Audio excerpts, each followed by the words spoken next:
I'm gonna do cheers this morning. And still happy Thursday.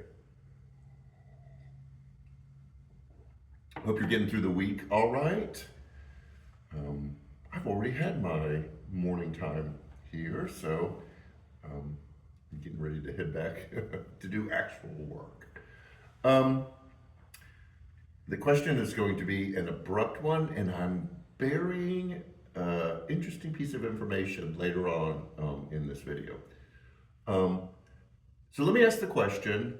I'll give you a little bit of a caveat that it's not a judgmental question. However, it should challenge you to do some real inner searching to see what kind of person you are.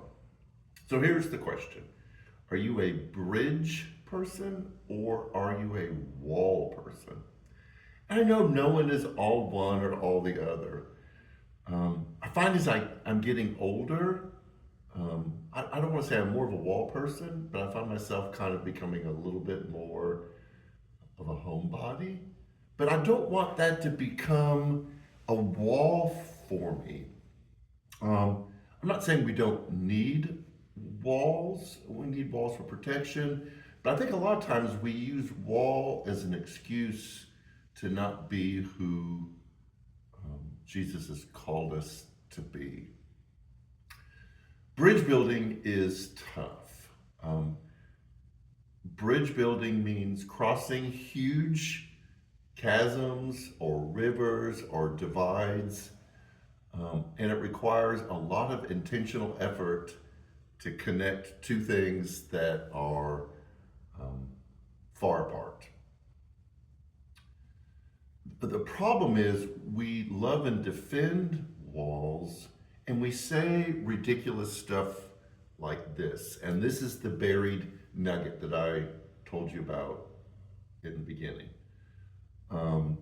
Because walls are such a political thing, and bridges apparently have been too, where we block bridges and stop on bridges. But walls have become very political because we put a high value on security and protection, and also, I'm going to use a big word, homogeneity. That is keeping our people in and other people out. And this is the thing that happens is some people will take the description of heaven in Revelation and talk about having walls and gates. And Revelation does describe heaven having walls and gates.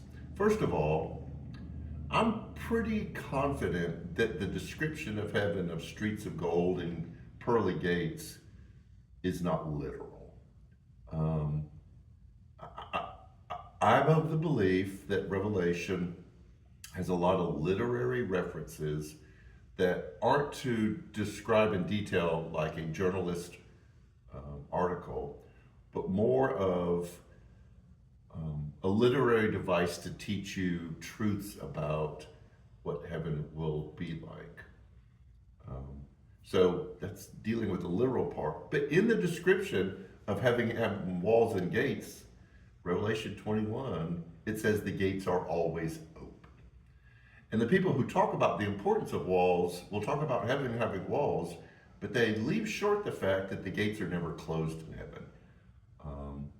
And so for me, that adds to the fact that it's probably not literal, that there is a constant flow of grace and forgiveness and compassion and kindness from God.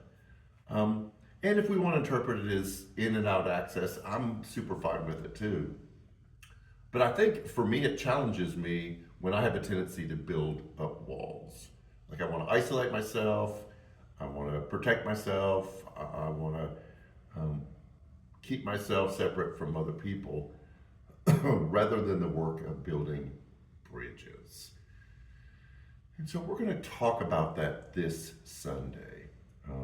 We're in our third book in our Wisdom from Children's book series. I've had so many comments about this past Sunday's Mufaro's beautiful daughters that I've had people come in and take a picture of my copy of the book because they want to get it themselves. We have a classic Everyone knows the storybook for this Sunday that talks about the importance of building bridges across divides and what it looks like and what it takes and how we as people of God can fight the tendency and the desire to build walls and to be more of an open gates, bridge building people, welcoming everyone. So, since I'm done, I'm going to head back. I hope you have a great weekend. And come Sunday, let's build some bridges. Take care.